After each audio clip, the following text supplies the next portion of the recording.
justification is for the increases in public school salaries over that in private schools, then I will be quiet.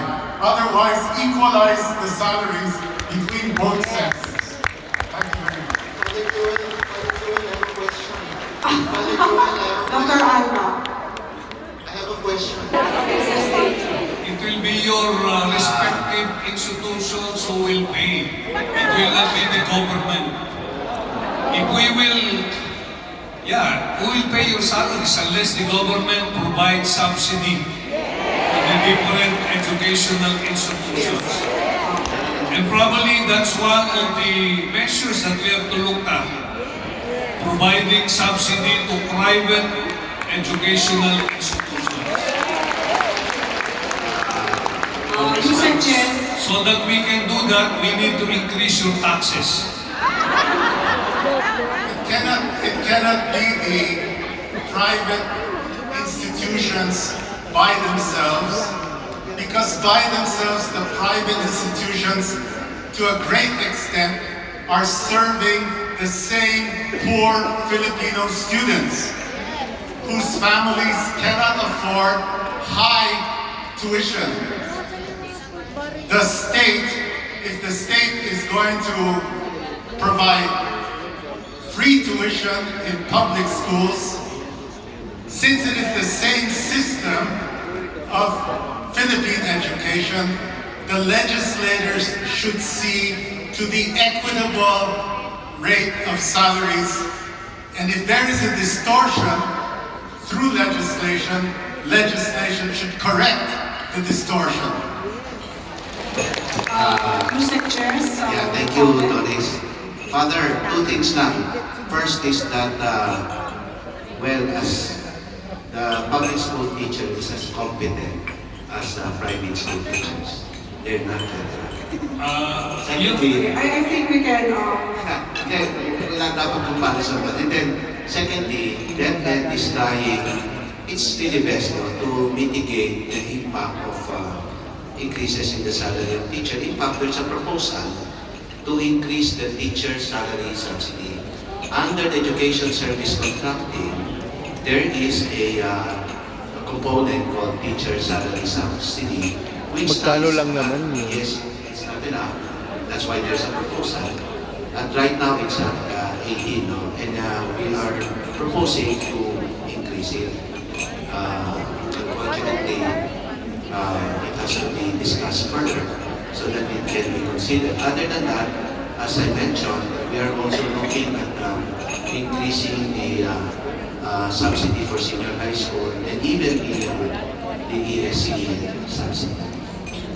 We appreciate the statement that the teachers in the public sector are teaching with the same quality. That, however, has to be quality assured. And it has to be quality assured through external quality assurance agencies. Secondly, we really appreciate the subsidies that are coming to many of our teachers. We really do. But the level of the salaries, subsidies that are coming down do not hinder our teachers from moving to the public sector because it is way, way below what is being paid in the public sector. So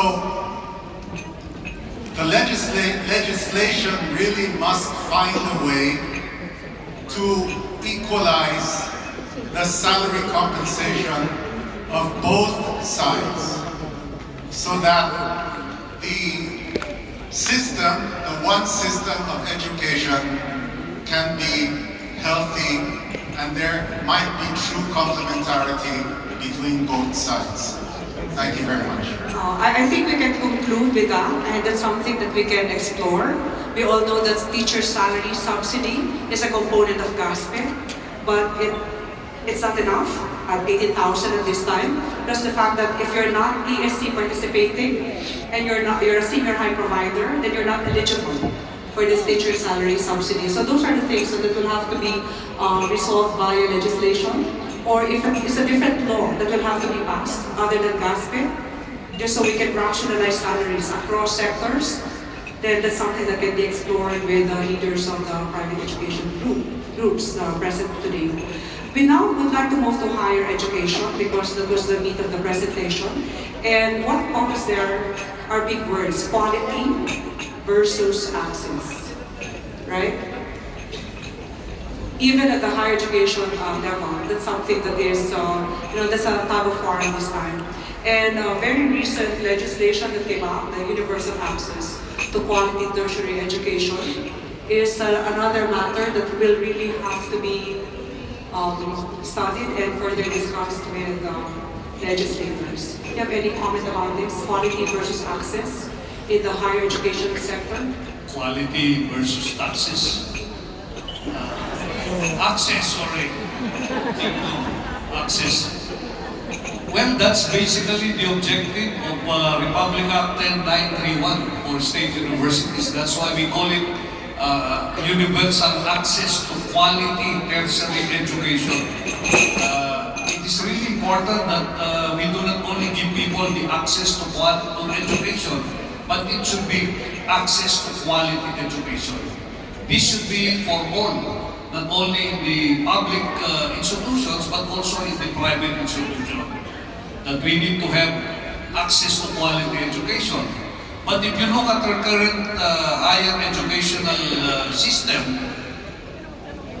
I think there is a need to improve our quality. There are 1,963 higher educational institutions in the country. 12% of these are either SUCs or LUCs. 88% are actually private higher educational institutions. And if you look at those that study here and take the board exams, board exams are the measure of measuring the success and the quality of education, we have less than across all the subjects and courses taken, less than 50% are passing the board exams. That means 50% of those who graduate and take all these board examinations, they cannot work and practice their profession. So there is really a need to improve the quality of education. Education now is accessible to everybody. Everybody is given the opportunity to go to school.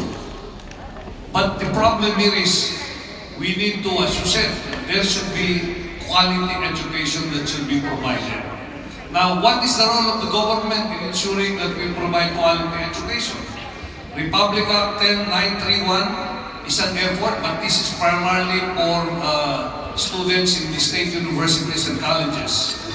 But I listened very carefully with our father here, and he is saying that we need to improve the salaries of our teachers so that they can continue, doing quality education for their students and pupils at that.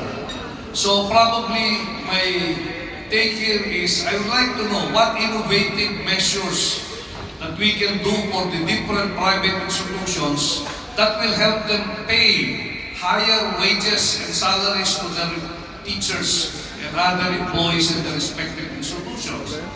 I think all of you are enjoying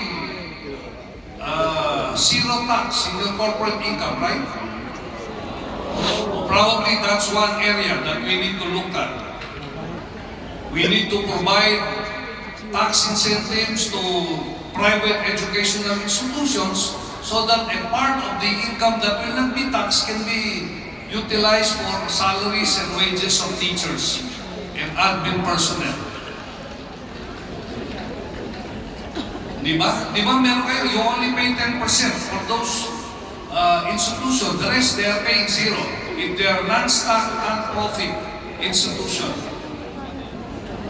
Of course, the BIR has a lot of requirements for you to become tax exempt. But if you don't comply with all of those, you are only paying 10% as far as your income is concerned. 10%. So probably we need to look at this And this is probably an approach that we can take to reduce your costs, and this savings that you will have on this can be utilized for salary increases for your people.